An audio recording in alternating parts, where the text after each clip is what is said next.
আল্লাহ পাক রব্বুল আলামিন এই কোরআনুল কারীমের মধ্যে সূরা আলে ইমরানের 31 নম্বর আয়াতে বলছে, কুল, হাবিব আমার, বন্ধু আমার, ইন কুনতুম তুহিব্বুনাল্লাহ ফাত্তাবিউনি, কেউ যদি আমি আল্লাহর ভালোবাসা পেতে চায়, আমি আল্লাহকে রাজি খুশি করতে চায়, ফাত্তাবিউনি ইউহিব্বুকুমুল্লাহ, তারা যেন আপনি হাবিবের ইত্তেবা করে, অনুসরণ করে। বলেন সুবহানাল্লাহ। আল্লাহর ভালোবাসা পেতে হলে, আল্লাহর দয়া পেতে হলে কার ইত্তেবা করা লাগবে? রাসূলের। কথা আমার সাথে বলবেন, কার ইত্তেবা করা লাগবে? রাসূলের। আমার রাসূলের ইত্তেবা ছাড়া, ওনার মাধ্যম ছাড়া আল্লাহর ভালোবাসা, আল্লাহকে রাজি খুশি করা সম্ভব। কারণ আমরা রাসূলের মাধ্যমে আমরা আল্লাহর পরিচয় পেয়েছি। কি বলেন, ঠিক কিনা? তো আমার আল্লাহ এই জন্য বলছে, আমাকে পেতে হলে, আমার ভালোবাসা পেতে হলে আমার হাবিবের ইত্তেবা করো। এই ইত্তেবা কি নামাজ, রোজা, হজ, যাকাত এটার মধ্যে সীমাবদ্ধ না? পুরা জীবন, হ্যাঁ, পুরা জীবনটাই আমার রাসূলের অনুসরণ, অনুকরণ, ইত্তেবার মাধ্যমে করতে হবে। আর যদি আল্লাহর ভালোবাসা পেতে চাও, রাসূলের ইত্তেবা করতে হবে। আর রাসূলের ইত্তেবা যখন করবা, আমার আল্লাহ বলে ইউহিব্বুকুমুল্লাহ, তখন আমি আল্লাহর ভালোবাসা তোমরা পেয়ে যাবা। দেখছেন, আল্লাহর ভালোবাসা পেতে হলে কে লাগবে? আমার রাসূল ছাড়া আল্লাহর ভালোবাসা অর্জন করা সম্ভব?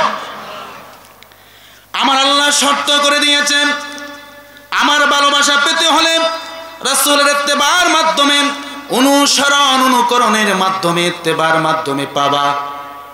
আর যখন আমার রাসূলকে ইত্তেবা করবা, আমি স্বয়ং রব তোমাদেরকে ভালোবাসতে থাকব। শুধু কি তাই, ওয়ায়াগফির লাকুম যুনুবাকুম ওয়াল্লাহু গফুরুর রহিম। সুবহানাল্লাহ। আর যখন আমার ভালোবাসা পেয়ে যাবা, তোমার যে গুনাহ আছে, অন্যায় আছে, অপরাধ আছে, সমস্ত জিন্দেগির গুনাহ আমি আল্লাহ পাক রব্বুল আলামিন মাফ করে দেব। কার ইত্তেবার মাধ্যমে? হ্যাঁ, রাসূলের ইত্তেবার মাধ্যমে আপনার গুনাহকে মাফ করবে। আল্লাহর সাথে সাথে কোরআনুল কারীমের মধ্যে একটা দুইটা আয়াত কারিমা নয়, প্রায় 40টি আয়াত কারিমার মধ্যে যেখানে আমার আল্লাহর ইত্তেবার কথা বলেছেন, সেখানে আমার রাসূলের কথাও বলেছেন।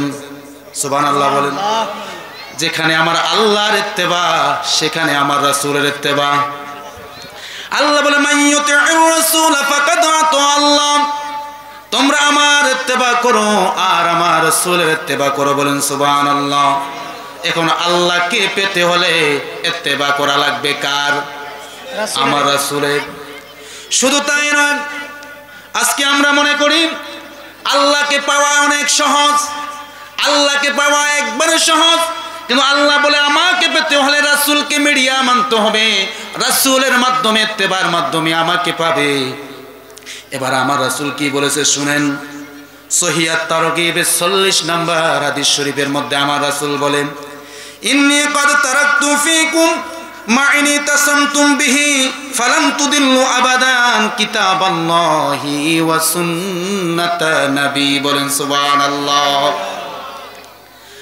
আমার রাসূল পাক সাল্লাল্লাহু আলাইহি ওয়াসাল্লাম বিদায় হজের বাসনে দাঁড়িয়ে সমস্ত মানুষদেরকে লক্ষ্য করে বললেন, মানুষেরা শুনে রাখো, আমি রাসূল দুনিয়া থেকে চলে যাব।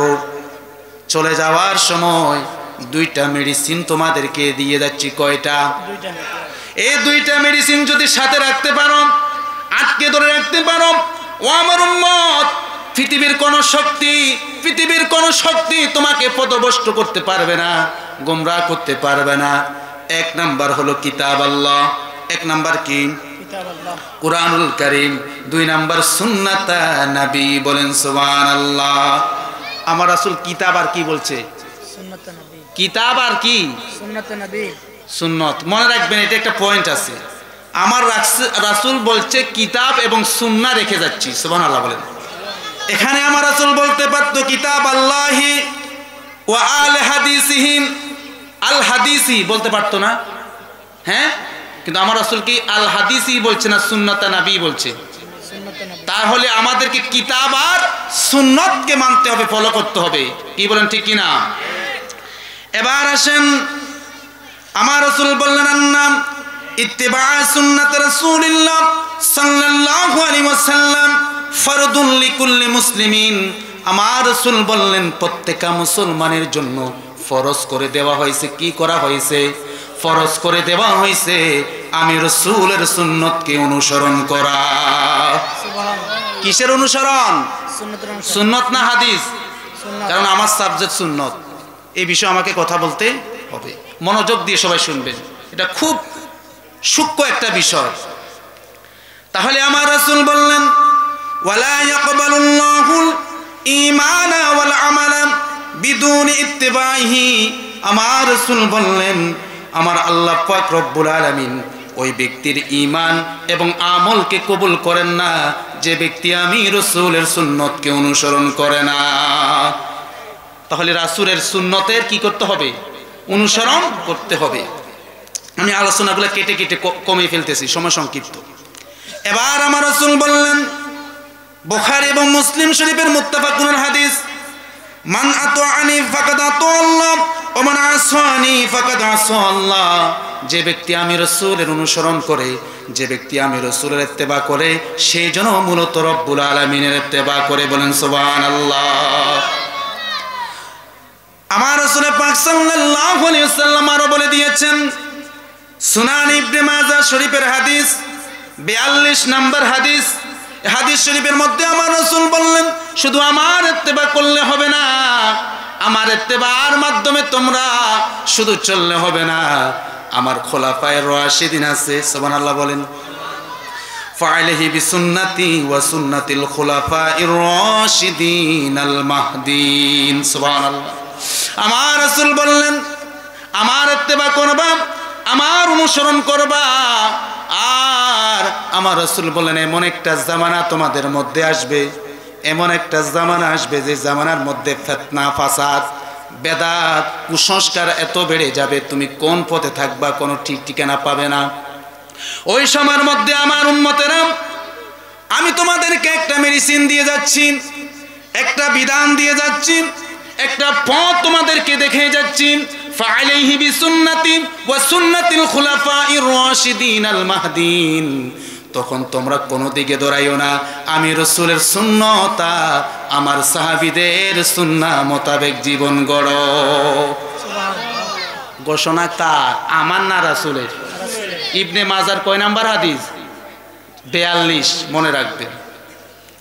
আমার দেশে এখন দেখা যায় বলে আল্লাহ মানি, রাসূল মানি, আবার সাহাবীদের দরকার কি, আবার মাযহাবের দরকার কি, আবার তরিকার দরকার কি, আছে না নাই? আছে। আমার সমস্ত ভাইদের কদমে হাত রেখে ভালোবাসা দিয়ে মহব্বত নিয়ে কথাগুলো বলছি। কাউকে ছোট করা, কারো বিরুদ্ধে বলা আমার উদ্দেশ্য নয়, সঠিকটা বোঝার জন্য। আমাদের দেশে এমন একটা দল আছে যারা সাহাবীদেরকে মানে না, আছে না? আমার সমস্ত ভাইদের দৃষ্টি আকর্ষণ করতে চাই, এটা তো আপনার কথা, আমার আল্লাহ তো আমার রাসূলকে এতে বলে নাই। আমার রাসূল বলছে আমাকে অনুসরণ করবা আর আমার সাহাবীদেরকে অনুসরণ করবা, সুবহানাল্লাহ বলেন। এবার রাসূল সাল্লাল্লাহু আলাইহি ওয়াসাল্লাম যদি আপনার অনুসরণের মাধ্যমে আমাদের জীবনটা যদি পরিচালনা করি তাহলে আমাদের কি লাভ হবে? সুবহানাল্লাহ বলেন। রাসূলের অনুসরণের মাধ্যমে সুন্নাত মোতাবেক যদি জীবন যাপন করি আমাদের কি লাভ জানার দরকার আছে নি? আমার রাসূল বললেন জামিআ তিরমিজি শরীফ 2678 নম্বর হাদিস, আমার রাসূল বললেন মান আহাব্বা সুন্নতি ফাকাদ আহাব্বানি ওয়া মান আহাব্বানি কানা মাই ফিল জান্নাহ। সুবহানাল্লাহ, সুবহানাল্লাহ। এখানে আমার রাসূল বলছে কি? মান আহাব্বা সুন্নতি না হাদিসি? কথা বলেন, মান আহাব্বা সুন্নতি না হাদিসি? হাদিসি না সুন্নতি? কি বলছে? সুন্নতি। মান আহাব্বা সুন্নতি, যে আমার উম্মত আমাকে মহব্বত করতে চায় সে আগে আমার সুন্নতকে মহব্বত করা লাগবে। শুধু মনে মনে জবানে শুধু হে রাসূল তোমায় ভালোবাসি ভালোবাসি বললে রাসূলের ভালোবাসা পাওয়া যাবে? রাসূল বললেন আমার ভালোবাসা পেতে হলে তোমাদেরকে আমার সুন্নতের অনুসরণ করতে হবে। আমার সুন্নত মোতাবেক যদি জীবন যাপন করতে পারো, আমি রাসূলুল্লাহ তোমাদেরকে ঘোষণা দিলাম যারা আমার সুন্নতকে ভালোবাসে মূলত তারা যেন আমি রাসূলুল্লাহকে ভালোবাসে।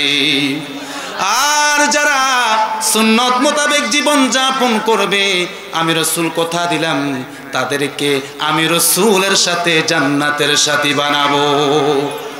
সুবহানাল্লাহ বলেন। সুবহানাল্লাহ। তাহলে রাসূলের সুন্নতের অনুসরণ করলে আমার রাসূল বললেন তাকে আমার সাথে জান্নাতে রাখবো। শুধু তাই নয়, আবু দাউদ শরীফ 4341 নম্বর হাদিস, ইবনে মাজাহ শরীফের 4015 নম্বর হাদিস। মনোযোগ দিয়ে হাদিস শরীফটা শুনে রাখেন, প্রত্যেকটা কথার দলিল দিচ্ছি, মনোযোগ দিয়ে শুনে রাখেন। এখানে আমার রাসূল সাল্লাল্লাহু আলাইহি সাল্লামের এমন একটা কথা আমাদেরকে বলেছেন। আমার রাসূল বললেন এমন একটা জামানা আসবে যে জামানার মধ্যে তোমাদের আগুনের কয়লা হাতে রাখতে যে কষ্ট হয়। হাতের মধ্যে আগুনের কয়লা রাখতে পারবেন বেশি? 2 সেকেন্ড রাখতে পারবেন? আমার রাসূল বললেন এমন একটা জামানা আসবে তোমাদের ভিতরে যে সময় তোমাদের ঈমানটাকে এত কষ্টকর হয়ে যাবে যেমনি ভাবে আগুনের কয়লা হাতে রাখতে কষ্ট হয়। ওই সময় যে ব্যক্তিগুলা যে আল্লাহর বান্দাগুলা আমি রাসূলের সুন্নত দিয়ে জীবনটা পরিচালিত করবে, সুন্নত মোতাবেক জীবনটা গড়াবে, আমার রাসূল বললেন ওই ব্যক্তির আমল নামায় 50 জন মানুষের সওয়াব আল্লাহ তাআলা লিখে দেয়। রাসূলের সুন্নত মোতাবেক চললে কয়জন? 50 জন। আমার সাথে কথা বলবেন, কয়জন? 50 জন। অন্য বর্ণনার মধ্যে আছে আমার রাসূলকে সাহাবায়ে কেরাম প্রশ্ন করলেন ইয়া রাসূলুল্লাহ ইয়া হাবিবাল্লাহ নবী গো এ 50 জন কি ওই সময়ের 50 জন? কয় না না, তোমরা যে আমার সাহাবী তোমরা 50 জন আমল করলে যে সওয়াব পাবে, আখিরি জামানায় আমার কোন উম্মত যদি আমার সুন্নত দিয়ে জীবনটা রাঙ্গাতে পারে, সুন্নত দিয়ে জীবনটা পরিচালিত করতে পারে, আমি রাসূল ঘোষণা দিলাম 50 জন সাহাবীদের সমান সওয়াব তার আমলনামায় আল্লাহ লিখে দেন। শুধু তাই নয়, মিশকাতুল মাসাবি 176 নম্বর হাদিস আমার রাসূল সাল্লাল্লাহু আলাইহি সাল্লাম বলেছেন মান তামাসসাকা বিসুন্নতি ইনদা ফাসাদি উম্মতি ফালাহু আজরু মিয়াতা শাহীদ।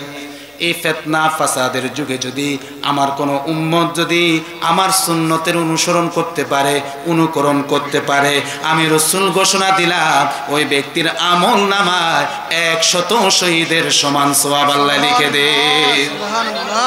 কতজন? 100। 100 শহীদ কাকে বলে জানেন?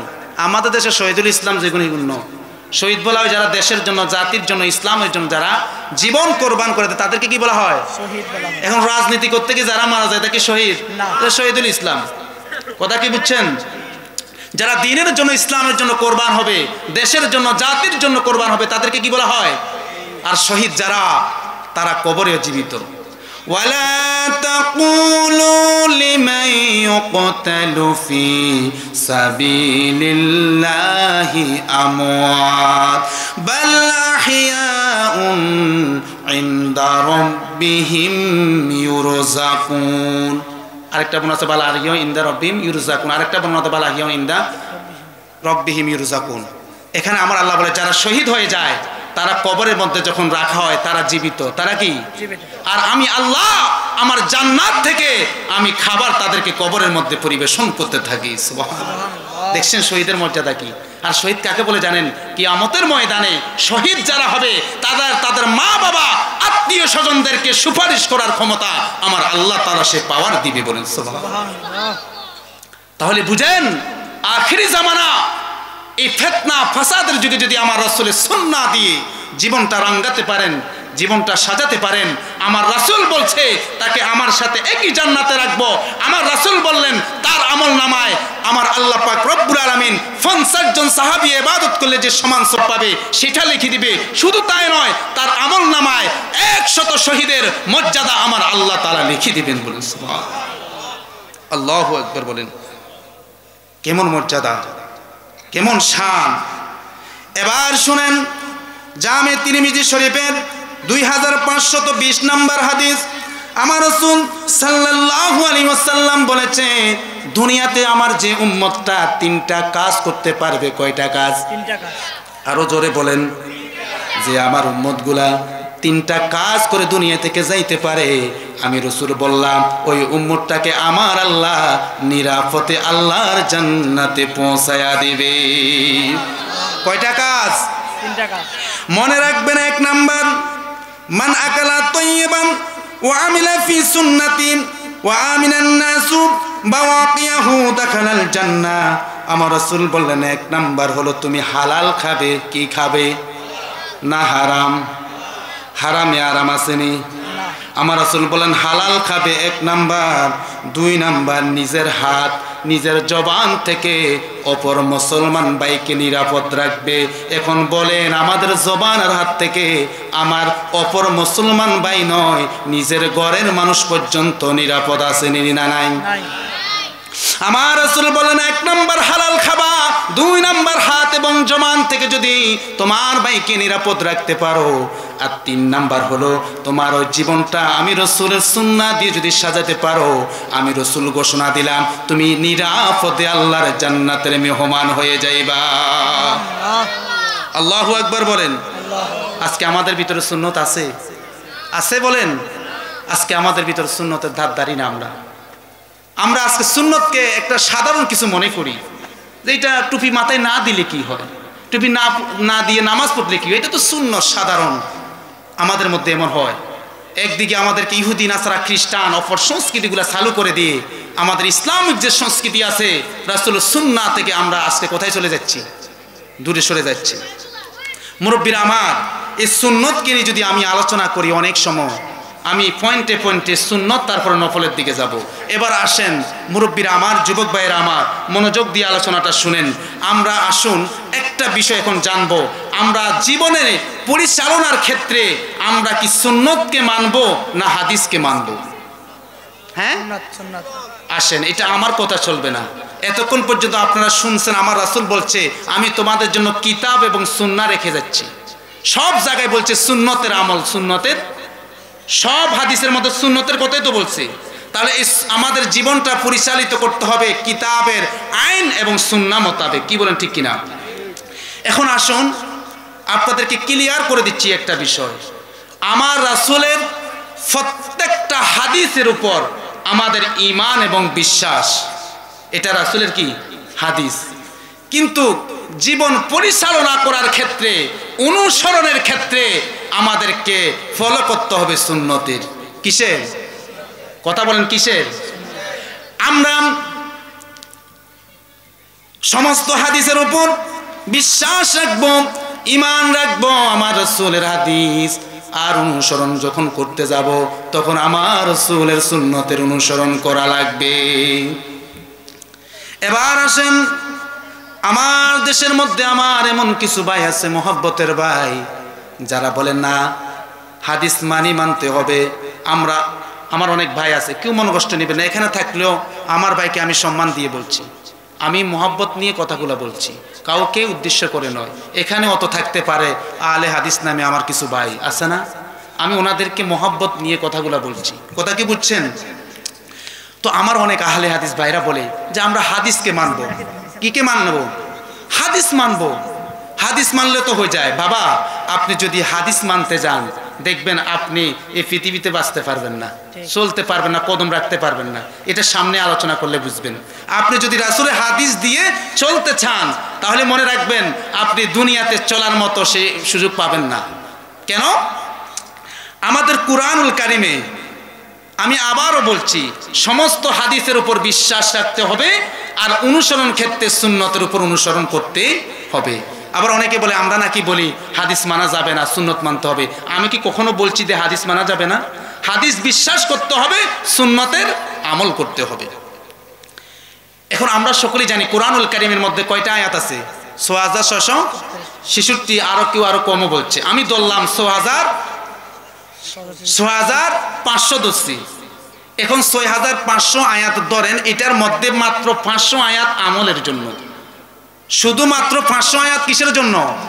আমলের জন্য। আর বাকি 6000 অন্য অন্য ক্ষেত্রে ইসলামের বিধিবিধান সম্পর্কে। কথা কি বুঝছেন? এবার আসেন, আমার রাসূলের এই দুনিয়াতে হাদিস প্রায় 10 লক্ষ হাদিস আছে, আরো বেশিও আছে। আমি 10 লক্ষ ধরলাম। কয় লক্ষ? 10 লক্ষ হাদিসের মধ্যে মাত্র 3000 হাদিস অনুসরণের জন্য, অনুকরণের জন্য, সুবহানাল্লাহ বলেন, আমলের জন্য। বাকি 9,97,000 হাদিস অন্য অন্য ক্ষেত্রে, অন্য অন্য ইসলামের বিধিবিধানের জন্য। কথা কি বুঝাতে পারছি?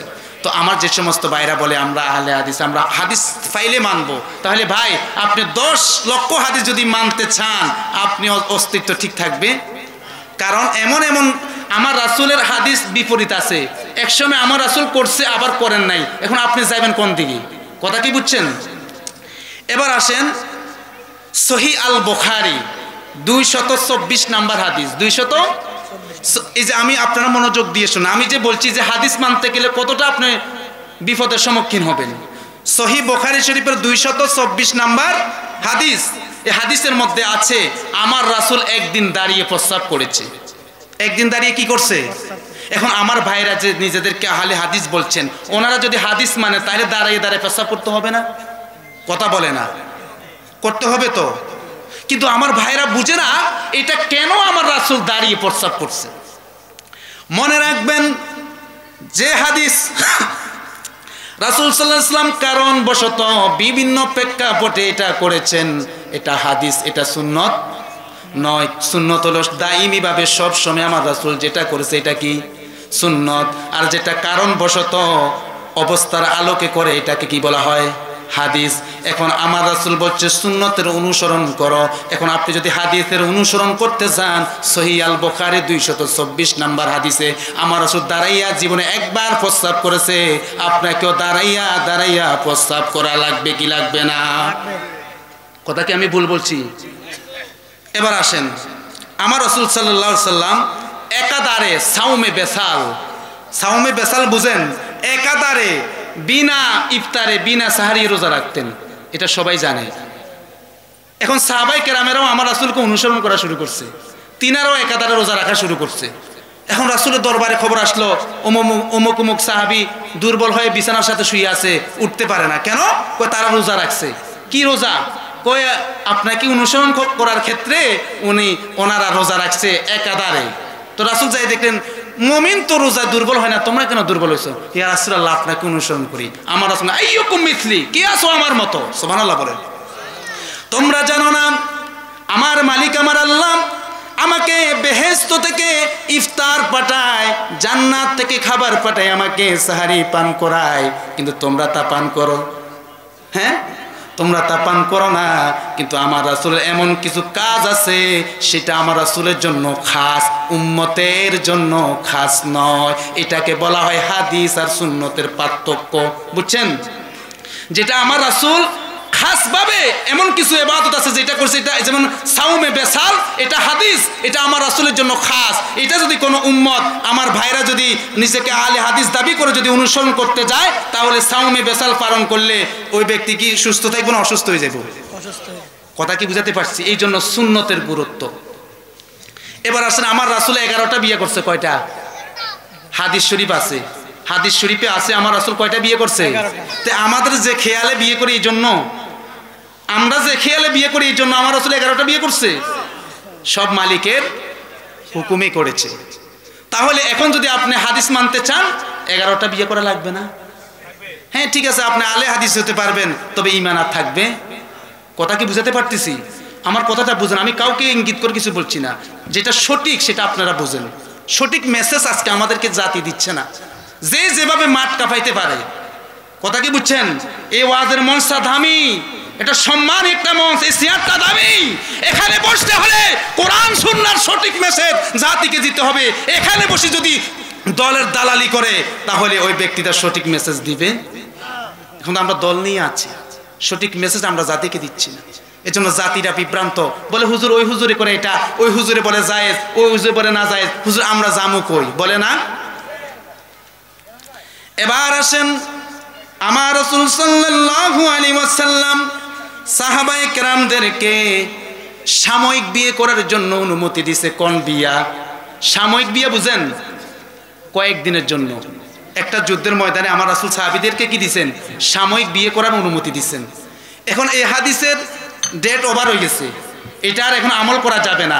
নাসেখ মানসুখ এগুলা বুঝতে হবে। ভাই শুধু অ্যাপসের মধ্যে একটা হাদিস পড়লেন আর এটা পড়ে আপনি যদি বলেন যে আমি বড় একজন হাদিস বিশারদ, আমি অনেক কিছু জানি না, ভাই আমি এখনো স্টুডেন্ট মানুষ, এখনো ছাত্র মানুষ, এখানে বসে কথা বলার ক্ষমতা যোগ্যতা আমার এখনো হয় নাই। হয়তো মা বাবার দোয়া, আমাদের পীর ওস্তাদের দোয়ার বরকত হতো, তাদের কথাগুলো আপনাদেরকে বলছি, কথা কি বুঝছেন? কিন্তু এই চেয়ারে বসার মতো যোগ্যতা আমার এখনো হয় নাই, এত আমি এখনো ছোট।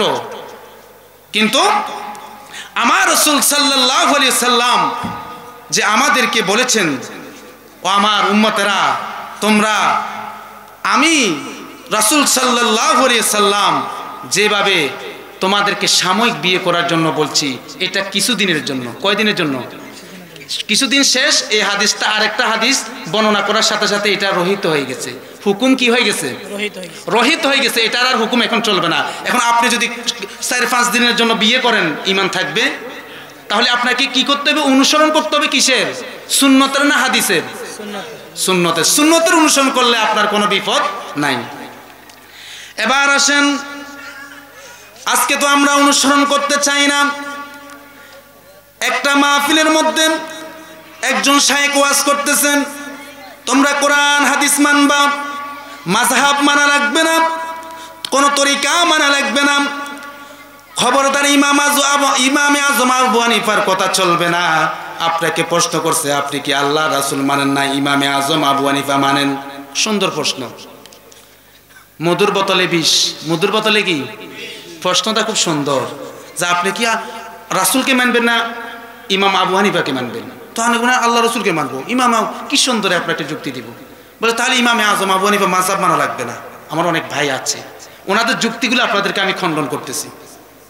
তো আরেকজন উড়ি বলে, হুজুর শায়েখ তাহলে আপনার কথাও মানা চলবে না। আমি তো কোরআন হাদিসের কথা বলছি। আর ওই ব্যক্তি বলে ইমামে আজম আবু হানিফা কোরআন হাদিসের কথা বলছে, তার ব্যক্তিগত আমরা মতকে ফলো করি না, কোরআন হাদিসের মতকে ফলো করি। ঠিক কিনা বলুন? তাহলে ইমামে আজম আবু হানিফা যেটা বলছে কোরআন এবং সুন্নাহ থেকে, আপনি যেটা বলছেন সেটাও কোরআন এবং সুন্নাহ থেকে, উভয়টা মেনে চললে তো হয়। কেন একজন আরেকজনকে আপনি যাই বলেন এটাই সত্য আর ইমামে আজম আবু হানিফারটা সত্য না, এরকম বললে কি হয়? মুরব্বীরা আমার, এবার শুনুন একটা উদাহরণ দিন। আপনি যদি হাদিস মানতে চান সুন্নাতকে বাদ দিয়ে, তাহলে মনে রাখবেন আপনি এমন একটা বিপদে পড়ে যাবেন। কেমন বিপদ? ফার্মেসি আছে নি? ফার্মেসির মধ্যে লক্ষ লক্ষ ওষুধ আছে না নাই? আছে না? এখন আপনার একটা রোগ হয়েছে, এখন আপনি যাই, আমার বাইফুতের ফার্মেসি আছে দাগুন বুইয়া, তো আমি আমার ইচ্ছে মতো এখান থেকে ওষুধ খাই ফেললাম, রোগ তো সারি যাব না? না জান চলে যাবার সম্ভাবনা আছে? হ্যাঁ, কেন? আপনার তো নিজস্ব ফার্মেসি আছে, লক্ষ লক্ষ ওষুধ আছে, ইচ্ছে মতো খান, ইচ্ছে মতো খাইলে জান থাকবে না যাইবে গা। এটা তো সবাই বুঝেন, এটা বুঝছেন? এটা যদি বুঝে থাকেন, আপনি যদি শরীরকে সুস্থ করতে হয়, আপনার যদি শারীরিক সুস্থতা বৃদ্ধি করতে হয়, অবশ্যই আপনাকে একজন বিশেষজ্ঞ ডাক্তার লাগে কি লাগে না? ডাক্তারের কাছে যান, সিরিয়াল নেন, তারপরে আপনার রোগের কথা বলেন, আপনার রোগ দেখে একটা প্রেসক্রিপশন লিখি দেয় না? এই লক্ষ লক্ষ ওষুধের মধ্যে লক্ষ লক্ষ ওষুধ দে না, 4-5টা ওষুধ দে। কয়টা দে? বেশি হলে 5-6টা ওষুধ দে, এর বেশি দেনি।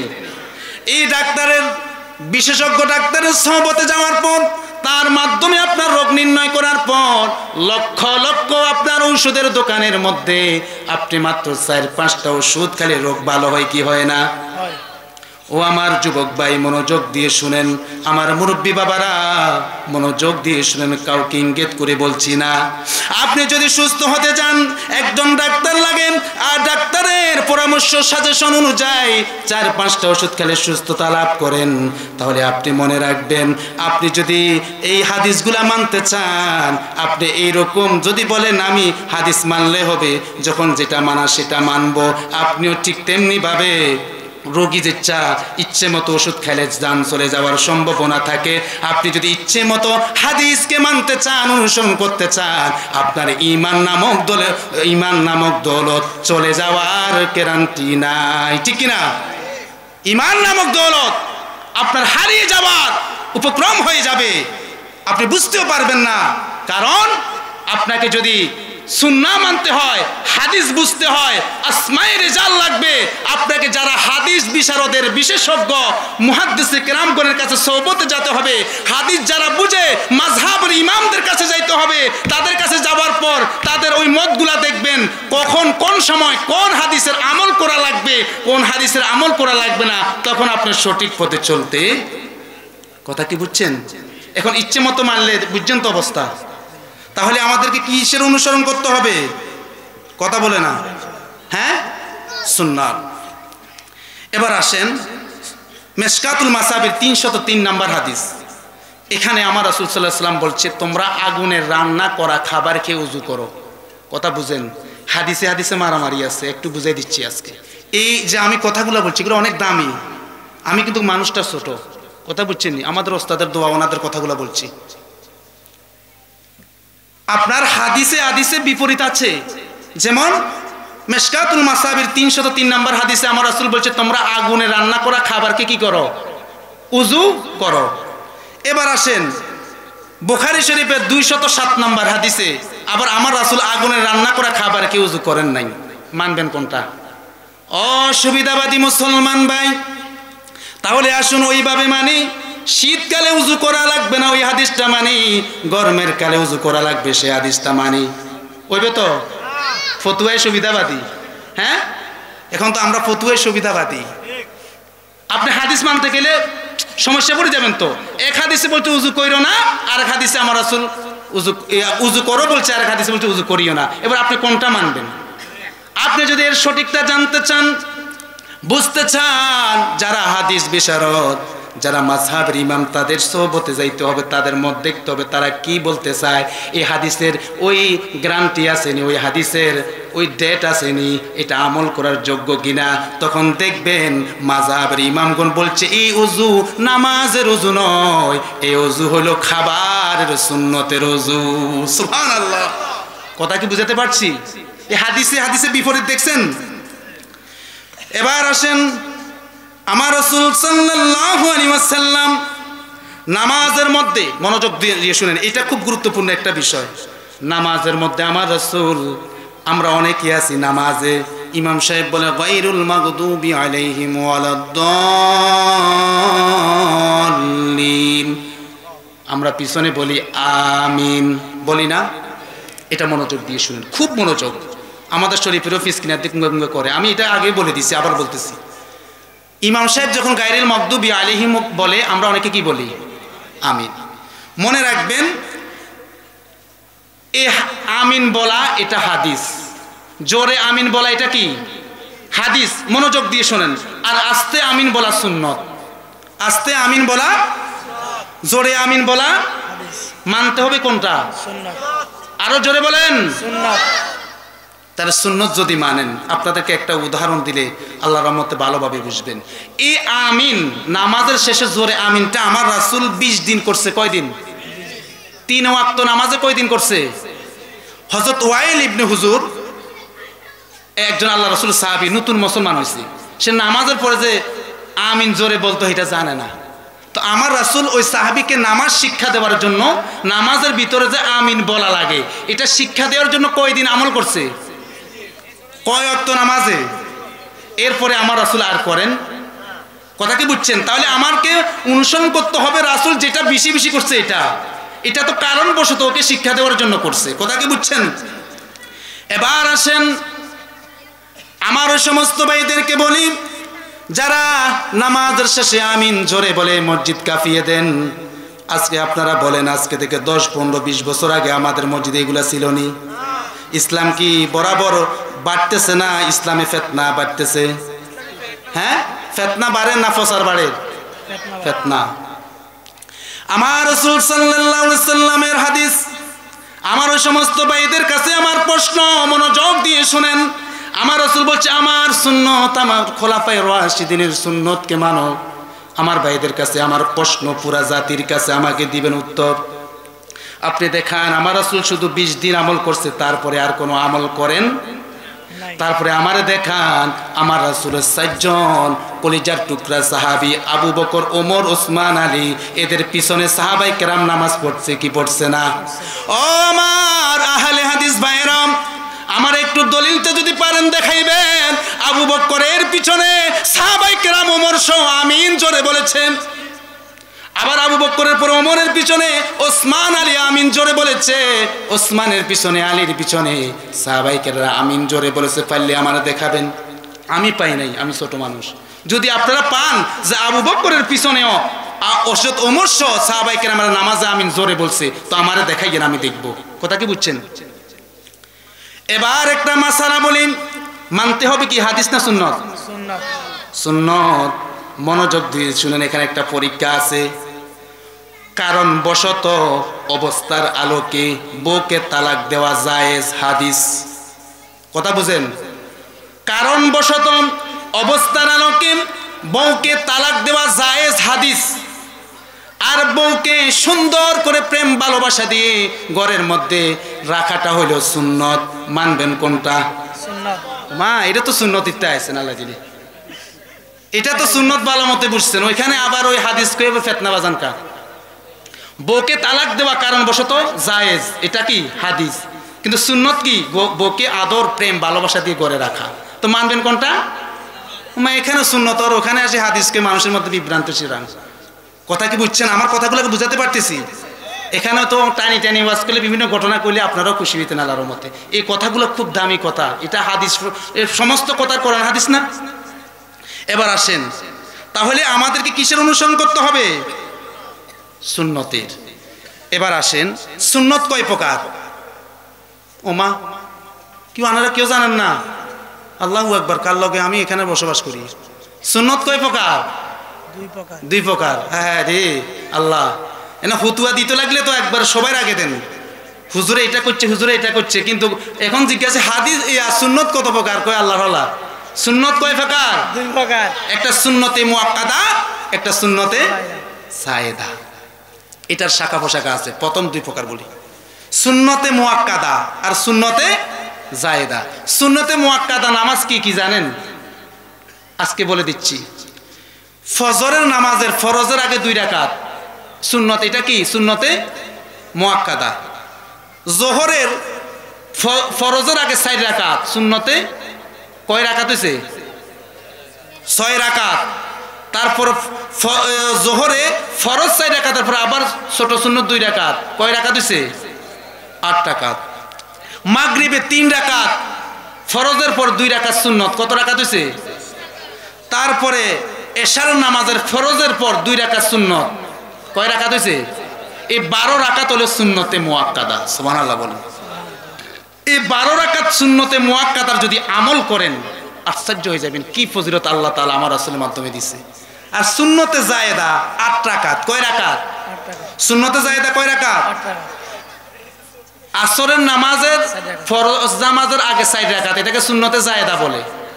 তারপর সুন্নতে জায়েদা এশার নামাজের ফরজের আগে 4 রাকাত, কয় রাকাত হচ্ছে? 8 রাকাত। এই 8 রাকাত হইল জায়েদা, আর ওই 12 রাকাত হইল কি? মুআক্কাদা। এবার আসেন, সুন্নতে মুআক্কাদার আমল করলে কি লাভ, আর সুন্নতে জায়েদার মনে রাখবেন, সুন্নতে মুআক্কাদা যে আমল করবে সে আমার রাসূলের খাস সুপারিশ পাবে। সুবহানাল্লাহ। কি সুপারিশ? খাস সুপারিশ। আর সুন্নতে জায়েদার আমল না করলে কোনো গুনাহ হবে না, আপনি সুপারিশ থেকে বঞ্চিত হবেন না। যাই হোক, তাহলে সুন্নতে জায়েদার আমল করার দরকার নাই। আছে। হ্যাঁ, হেটার লাই যখন কোনো কিছু নাই তাহলে তো আমল করার দরকার নাই। আছে।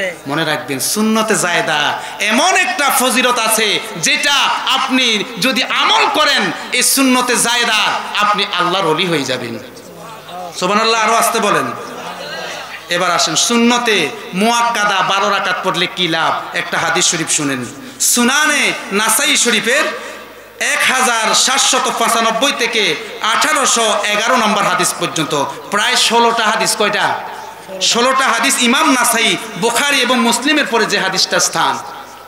ইমাম নাসাই নাসাই শরীফের মধ্যে 16টা হাদিস এনেছেন সুন্নতে মুআক্কাদার আমল করলে কি লাভ।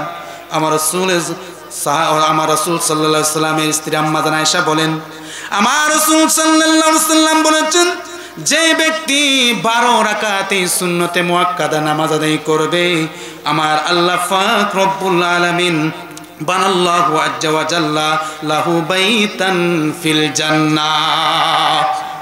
আম্মা জান আয়েশা বলেন, আমার রাসূল বলেছে, আমার কোন উম্মত যদি এই 12 রাকাত সুন্নতে যায় সুন্নতে মুআক্কাদার আমল করতে পারে, শুরু থেকে মরণ পর্যন্ত আমার আল্লাহ ওই উম্মতের জন্য জান্নাতে একটা ঘর বানাবে। আরো জোরে বলেন। শুধু তাই নয়, সুনানে নাসাই শরীফের 1812 থেকে 1817 নম্বর হাদিস, প্রায় 6টা হাদিস। এই হাদিসের মধ্যে আমার রাসূল সাল্লাল্লাহু আলাইহি সাল্লাম বলেছেন, কি বলেছে শুনেন, যে ব্যক্তি যোহরের নামাজের প্রথম 4 রাকাত সুন্নতে মুআক্কাদা আদায় করবে, আর ফরজের পর 2 রাকাত সুন্নতে মুআক্কাদা 2 রাকাত আদায় করবে, কয় রাকাত? 6 রাকাত। তারপরে ওই ব্যক্তিটা বাড়িতে যাওয়ার আগে 2 রাকাত নফল আদায় করবে। কি কি নফল? তাহলে সুন্নতে জায়েদা কয় রাকাত? 6 রাকাত, আর নফল 2 রাকাত। আমার রাসূল বললেন, হারামাল্লাহু আজ্জা ওয়া জাল্লা আলান নার, যে আমার উম্মতটা জীবনের শুরু থেকে শেষ পর্যন্ত এই যোহরের নামাজের সুন্নতে মুআক্কাদা 6 রাকাত আদায় করার পর 2 রাকাত মালিককে খুশি করার জন্য নফল আদায় করে, আমি রাসূল ঘোষণা দিলাম, আমার আল্লাহ বলেছেন, হারামাল্লাহু আজ্জা ওয়া জাল্লা আলান নার, ওই উম্মতের জন্য জাহান্নাম হারাম। সুবহানাল্লাহ। আরো জোরে বলেন। ওই উম্মতের জন্য জাহান্নাম কি? হারাম। ওই উম্মতকে জাহান্নামের আগুনে স্পষ্ট করতে পারবে না। এবার বলেন, সুন্নতে মুআক্কাদা দরকার আছে নি বাবা? পড়লে লাভ কার? আমাদের না রাসূলের? আমাদের। আমাদের। জুমার নামাজ কত রাকাত?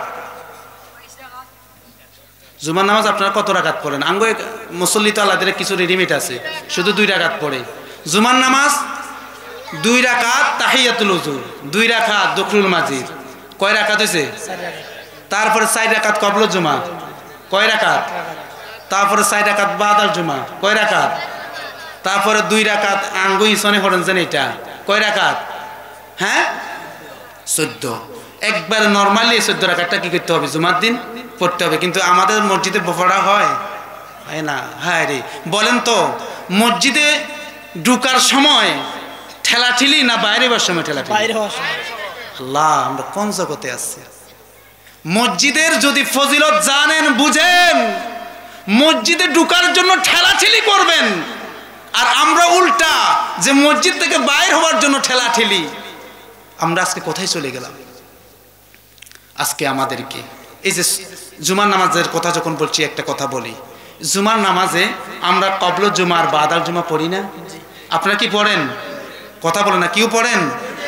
আমার দেশে আবার একজন আলেম, সম্মানের সাথে বলছি, ওনারা যদিও বা কথাগুলা যেমনে সামনে বলে, আমরা সম্মান নিয়ে বলছি, লাল দাড়িওয়ালা একজন শায়েখ, তিনি এই কবল জুমাকে তিনি ফালতু বলছে। কি বলছে? এটা ফালতু। আস্তাগফিরুল্লাহ বলবেন না? এটা কি ফালতু? আমার আল্লাহকে সেজদা করলে, আল্লাহ তো আমাদেরকে বানাইছে মালিককে খুশি করার জন্য, যত বেশি সেজদা করবো খুশি কে? তো বলেন, কবল জুমা কি ফালতু? আসেন, আমার ওই শায়েখ কথাটা বলার একটা যুক্তি আছে। আমি দোনোদিকে কথা বলি, আপনারা আমার আলোচনাটা গুলা মনোযোগ দিয়ে শুনলে বুঝবেন, আমি দোনোদিকেই কথা বলি। উনি বলার উদ্দেশ্য হলো, ইবনে মাজাহ শরীফের 1129 নম্বর হাদিস। এই হাদিসের সনদটা দুর্বল। সনদটা কি দুর্বল? সনদ বুঝেন? আপনাদেরকে উদাহরণ দিলে বুঝবেন।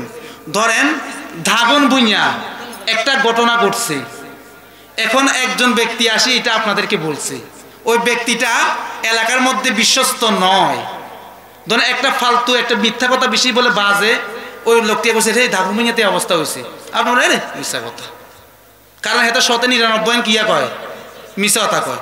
এখন আরেকজন বিশ্বস্ত মানুষ, যেমন আঙ্গ হাজি সাহেব সভাপতি কইছেন, এরা হাসা তো আমি দেখি আইছি, কথা বুঝেন তো, এটার এবার বিশ্বস্ত একটু বাড়েন না?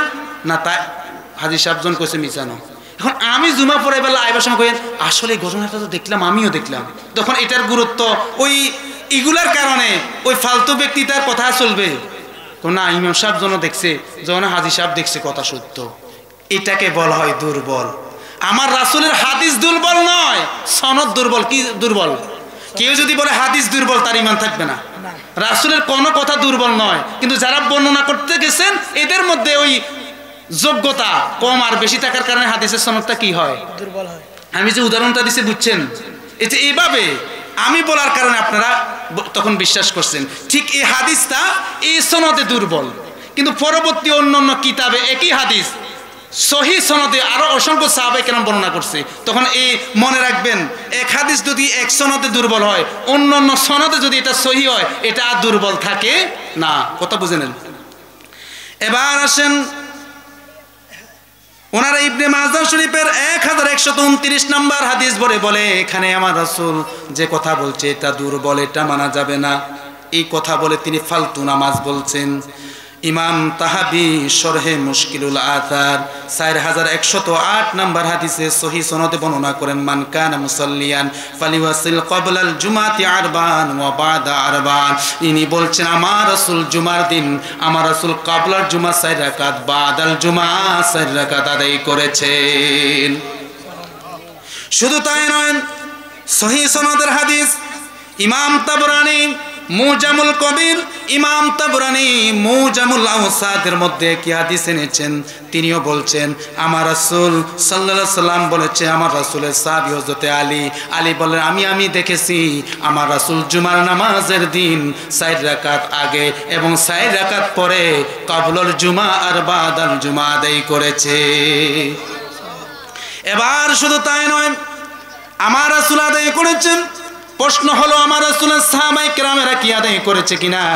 আসুন আমার রাসূলের সাহাবায়ে কেরামেরাও ক্বাবলাল জুমা 4 রাকাত, বাদাল জুমা 4 রাকাত আদায় করছে। কোথায় আদায় করছে? ইমাম বুখারীর দাদা ওস্তাদ। ইমাম বুখারীর কোন ওস্তাদ? দাদা ওস্তাদ কাকে বলে? ওস্তাদের ওস্তাদ কি?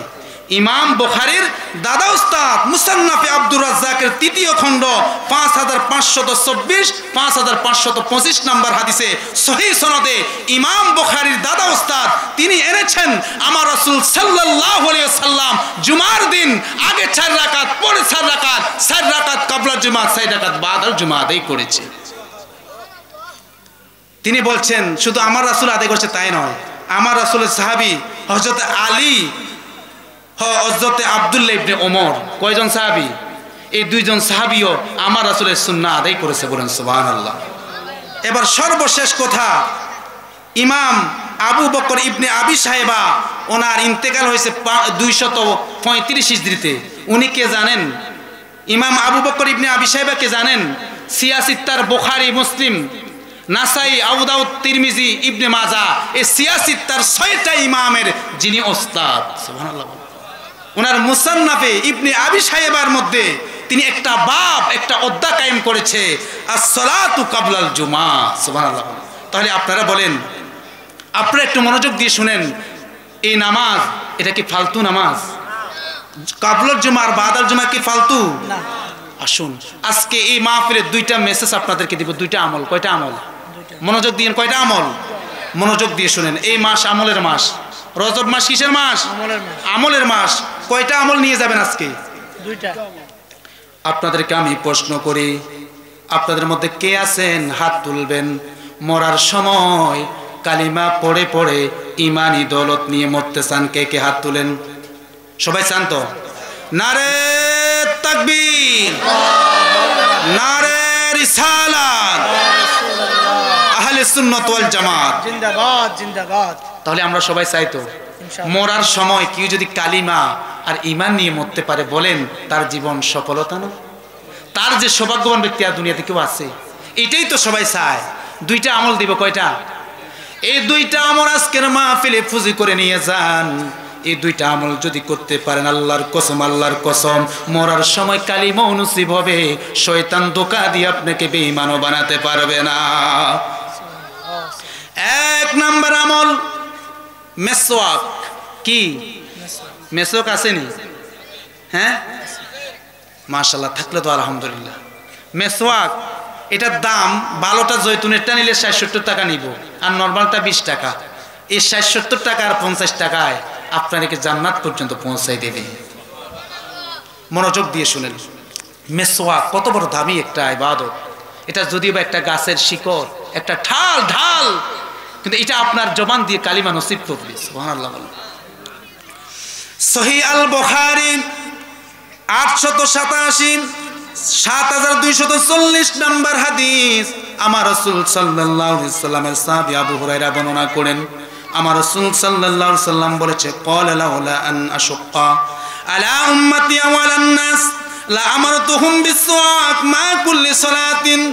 আমার রাসূল বললেন, আমি আমার উম্মতের জন্য কষ্ট যদি মনে না করতাম, আমি আমার উম্মতকে প্রত্যেকটা নামাজের সময় মেসওয়াক করা বাধ্যতামূলক করে দিতাম। সুবহানাল্লাহ বলেন। দেখছেন এই মেসওয়াক? শুধু কি তাই? ইবনে মাজাহ শরীফ 289 নম্বর হাদিস। এখানে আমার রাসূল সাল্লাল্লাহু আলাইহি সাল্লাম বলেছে, মনোযোগ দিয়ে শুনেন, এখানে কয়েকটা কথা আমার রাসূল বলছেন মেসওয়াক করলে কি লাভ। এক নাম্বার আমার রাসূল বলেছে, ক্বালা তাসাওয়াকু ফাইন্নাস সাওয়াকা মাতহারাতুল লিল ফাম। আমার রাসূল বললেন, তোমরা বেশি বেশি করে মেসওয়াক করো, কারণ মেসওয়াকের মাধ্যমে তোমার জবানটাকে আমার আল্লাহ পুত পবিত্র করে দে। আল্লাহু আকবার। মেসওয়াকের মাধ্যমে জবানটা কি হয়ে যায়? এই পবিত্র জবানে সিগারেট খাওয়া যায় না? হ্যাঁ, যেই জবানে সিগারেট ও মেসওয়াক বলেন, সেই জবান দিয়ে কি পবিত্র কালিমা বের হবে? মা কথা কেন, তার মধ্যে বেগুন সিগারেটের আল্লাহ দিলে টান রোগালা। যে জবানে সিগারেট এবং মেসওয়াক থাকবে, ওই জবান দিয়ে পবিত্র কালিমা আসবে তো? নার আওয়াজ তো আসতে মানে আনাদাও বেগুন টান রোগালা। মনে রাখবেন, কালিমা পবিত্র না অপবিত্র? পবিত্র। আমার রাসূল বললেন, বেশি বেশি করে মেসওয়াক করো রে উম্মত। বেশি বেশি করে মেসওয়াক করলে তোমার জবানটাকে আমার আল্লাহ পুত পবিত্র করে দেবে, আর মরার সময় পবিত্র কালিমা পবিত্র জবান দিয়ে বের হয়ে যাবে।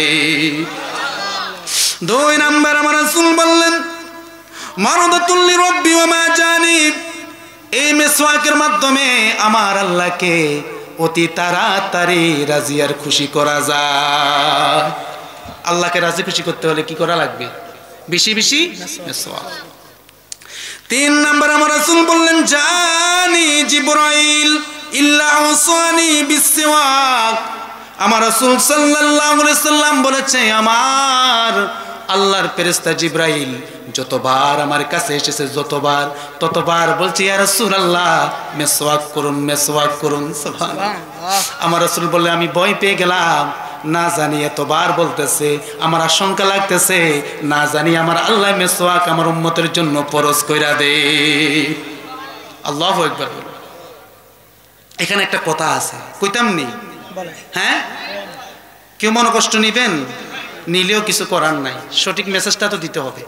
এই হাদিস একজন শাইখ বলছে, ওনাকে প্রশ্ন করা হলো, রাসূল কিসের তৈরি? আমি কারো নাম নিছি। এই হাদিস শরীফে এই কথাটা নাই, যেটা তিনি নিজে থেকে বলছে। বলেন, যেটা রাসূল বলে নাই, যেটা করে নাই, কেউ যদি সেটা বলে, আমার রাসূল বললেন, তার জায়গাটা কোথায় না মানিয়ে নিল? জাহান্নাম। মুরব্বীরা, আমার যুবক ভাইয়েরা মনোযোগ। ওই শাইখকে প্রশ্ন করলেন, রাসূল কিসের তৈরি? বললেন, রাসূল মাটির নবী, এই জন্য ওনার জবান দিয়ে মানবীয় দুর্গন্ধ বের হয়। আর আল্লাহ যতবার বলছে মুহাম্মদ মেসওয়াক করো, মুহাম্মদ মেসওয়াক করো, বলেন নাউজুবিল্লাহ, তার এই ভাষাটা, এই কথাটা এই হাদিস শরীফের মধ্যে নাই। আমার রাসূলের জবান। আপনারা বলেন, আপনারা এখানে কেউ কি আলেম আছেন? যারা আছেন আলেমেরা তো জানেন, যারা আলেম নয়, সাধারণ আমার মতো মানুষ, তারা বলেন, আমার রাসূলের নবুয়তি ওনার জবান থেকে কি দুর্গন্ধ বের হয় না? মেশকাম্বর। হায় রে জাতি, কোথায় গেলি তুই? আমার রাসূলকে এখনো চিনলি না। সাহাবায়ে কেরাম বললেন, আমার রাসূলকে যখন আমরা তালাশ করতাম, রাসূল কোথায় গেছে, তখন রাস্তা দিয়ে খোঁজ নিতাম, কোথায় থেকে মেশকাম্বরের গ্রান বের হয়। যে রাস্তা দিয়ে মেশকাম্বর গ্রান বের হয়, আমরা সাহাবীরা বুঝতাম সে রাস্তা দিয়ে আল্লাহ রাসূল গেছে। ও বন্ধু, মনোযোগ দিয়ে শুনেন ভাই, আমরা আপনার দুশমন নয়, আমি আপনার দুশমন নয়, আপনিও আমার দুশমন নয়। আমি আপনাদের দোষ দিই না রে ভাই, আপনাকে যে মেসেজ দিচ্ছে এটা ভুল মেসেজ, এই মেসেজের কারণে আপনি বিভ্রান্ত হচ্ছেন। আমার কথাটা বুঝে রাখেন ভাই, যদি ভুল বলি মিথ্যা বলি আমারে ধরবেন, প্রতিটা সপ্তাহে আমি আসি। এই হাদিসটা ইবনে মাজাহ শরীফের 289 হাদিস শরীফটা বইলা তিনি প্রমাণ করেন আমার রাসূলের জবান থেকে দুর্গন্ধ বের হয়, এই জন্য নাকি আমার আল্লাহ বেশি বেশি মেসওয়াকের কথা বলছে। নাউজুবিল্লাহ বলেন। আসলে তাই না। আমার ওই ভাইকে বলবো, ভাই তোমরা তো শুধু সহিহ বুখারী শরীফের দোহাই দাও, বুখারীতে আসেনি ভাই, তুমি কোট করো, তুমি লিখে রাখো সহিহ আল বুখারীর 1973 নাম্বার হাদিস। কিতাবের নাম কি? সহিহ আল বুখারী, হাদিস নাম্বার 1973। ও আমার ভাই, তুমি আমার দুশমন নয়, তুমি একটু হাদিস শরীফটা দেখো। এখানে আমার রাসূলের সাহাবী আনাস ইবনে মালিক বলে, ও দুনিয়াবাসীরা শুনো শুনো, আমার রাসূলের জবান দিয়ে দুর্গন্ধ নয়, মিশকে আম্বরের ঘ্রাণ বের হয়। আল্লাহ আল্লাহ রাসূলের সাহাবী বলতে সহিহ বুখারী শরীফের 1973। ভুল যদি বলতাম তখন বলতেন যে হুজুর আপনি মন গড়া বলতেছেন। তুমি কি এই হাদিসটা পড়ো নাই? তুই আমার রাসূলের শান কমানোর জন্য তুমি বলছো রাসূলের মুখে দুর্গন্ধের জন্য বেশি বেশি মিসওয়াক করতে বলছে। এটা কি কোনো মানুষ আপনারা বিশ্বাস করবেন? কিন্তু এই হাদিস শরীফ আপনি যদি পড়েন সহিহ বুখারীর, যে সাহাবী আনাস বলছে রাসূলের মুখে দুর্গন্ধ নয়, মিশকে আম্বরের ঘ্রাণ বের হয়। আর আমি কি বলছি, কার শানে কি বলছি আমরা? আল্লাহ আমাদেরকে মাফ করুক। সকলে বলেন আমিন। বাবা, মেসওয়াক কি জানেন? আমার রাসূলের জীবনের শেষ সময়ে মেসওয়াক ছিল। আমার রাসূল দুনিয়া থেকে বিদায় নেবেন, তখন আম্মা জান আয়েশাকে ইশারা করে বললেন, আয়েশা আমার মেসওয়াকটা দাও। সুবহানাল্লাহ। জীবনের শেষ আমলটা কি? মেসওয়াক। আমরা ঘুম থেকে উঠার পর আমরা হাত মুখ ধুই, আর আমার রাসূল আগে মেসওয়াক করতেন। আমরা বাহির থেকে আসার পর আমরা সাবান দিয়ে হাত ধুই, আমার রাসূল আগে মেসওয়াক করতেন। আমার রাসূল তাহাজ্জুদ নামাজের আগে মেসওয়াক করতেন। আমার রাসূল যখন 2 রাকাত 4 রাকাত তাহাজ্জুদ পড়তেন তখন আমার রাসূল মেসওয়াক করতেন। সুবহানাল্লাহ। এত বেশি আমার রাসূল মেসওয়াক করতেন, কারণ মেসওয়াকের কারণে কাকে খুশি করা যায়? আল্লাহকে। মেসওয়াকের কারণে জবানটা কে পবিত্র করে দেন? আল্লাহ। আল্লাহ আমাদের প্রত্যেককে মেসওয়াক করার তৌফিক দান করুন। এবার আসেন দ্বিতীয় নাম্বার আমল। তাহলে আমরা কি একটা আমল নিলাম, এটা কি? মেসওয়াক। করতে পারবেন তো ইনশাআল্লাহ? হাত তুলেন। ইনশাআল্লাহ আমরা আগামী কাল থেকে যাদের মেসওয়াক নাই, মেসওয়াক কিনবো তো ইনশাআল্লাহ। আমার মা ও বোনেরা যারা শুনতে পাচ্ছেন, মেসওয়াক আপনারাও করতে পারেন, কারণ এই মেসওয়াক আপনার জবান দিয়ে যদি আপনি কালিমা পড়তে চান তাহলে মেসওয়াক করা লাগবে। কথা কি বুঝছেন? আর মেসওয়াক করে এই জবান দিয়ে যদি ইচ্ছা আর ইজ্জারে কোন শুধু এই ঘরের বদনাম ওই ঘরে করেন, ওই জবান দিয়ে কালিমা নসিব হবো তো? না। হ্যাঁ, এতে এইদিকে সতর্ক থাকবেন। এবার 2 নাম্বার আমল, মনোযোগ দিয়ে শুনেন। 2 নাম্বার আমল, এটা একবারে সহজ, কিন্তু শীতকালের জন্য অনেক কঠিন। শীতকালের জন্য অনেক, এটা কি বলেন তো? হ্যাঁ, মাশাআল্লাহ, বুঝছেন? তাইলে শীতকালে উজু করতে একটু কষ্ট লাগে না? এই উজুটা কি জিনিস? হায় হায়। মুরব্বির আমার সহিহ আল বুখারীর 166 নম্বর হাদিস, নাসাই শরীফের 84, 85, 86 তার প্রায় 5টা কিতাবের মধ্যে হাদিসটা এনেছেন। এখানে আমার রাসূল সাল্লাল্লাহু আলাইহি ওয়াসাল্লাম বলেছে, ও আমার উম্মতেরা, তোমরা বেশি বেশি কি করো? উজু করো। উজু করলে কি লাভ জানেন?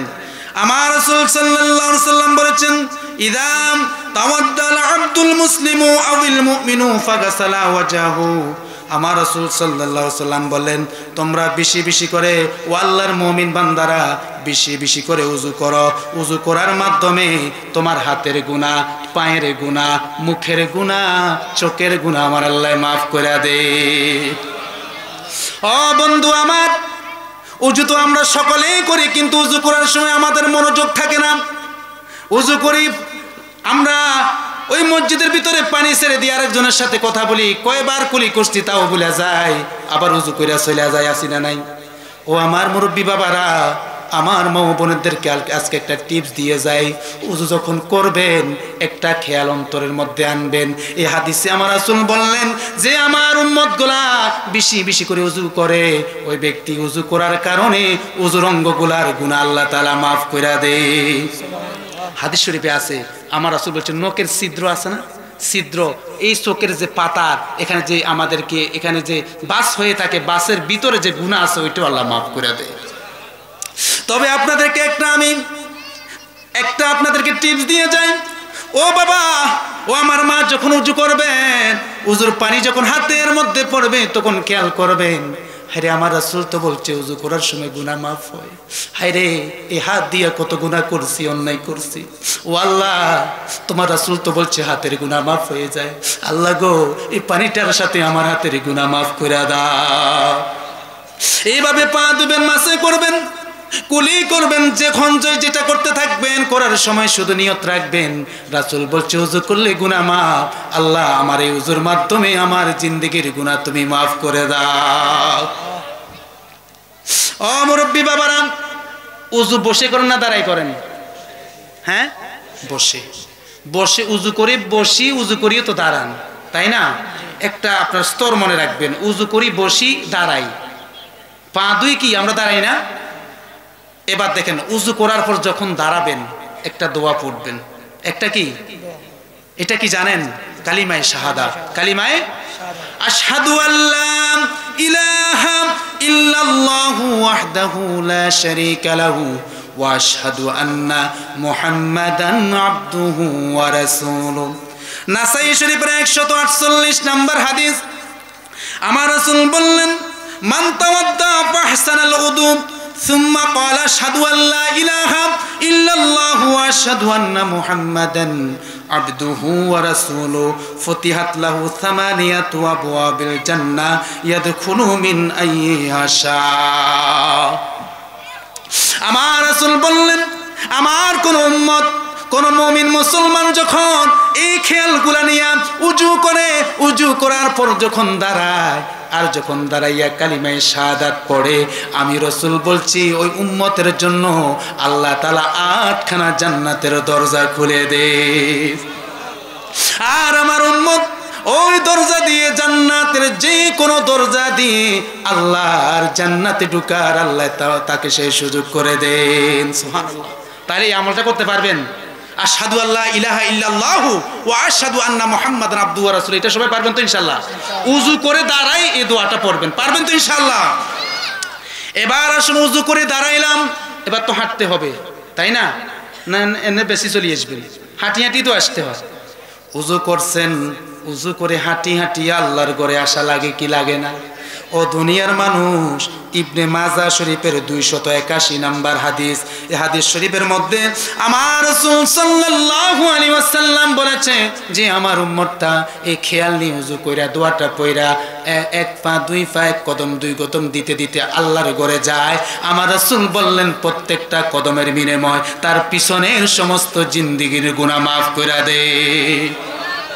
ও দুনিয়ার মানুষ, শুধু তাই নয়, তার প্রত্যেকটা কদমের বিনিময় আমার আল্লাহ সম্মান আর ইজ্জত বাড়িয়ে দিতে থাকে। এবার আমাদের বর্তমানে ওযুখানা সবগুলো মসজিদের ভিতরে, তাই না? 100%-এর মধ্যে 98% এখন আমাদের ওযুখানা কোথায়? মসজিদের ভিতরে। এখন আপনি মসজিদের ভিতরে উযু করি, মসজিদের ভিতরে ঢুকলে সওয়াবটা পাবেন না। মনোযোগ দিস না। আবার এটা মনে করি না যে হুজুর আঙ্গরে মসজিদে উযু করতে মানা করছে। কথা কি বুঝছেন? উযু যদি আপনি বাড়ির থেকে করে আসেন, এটা আপনার ফজিলত বাড়ানোর জন্য বলতেছি।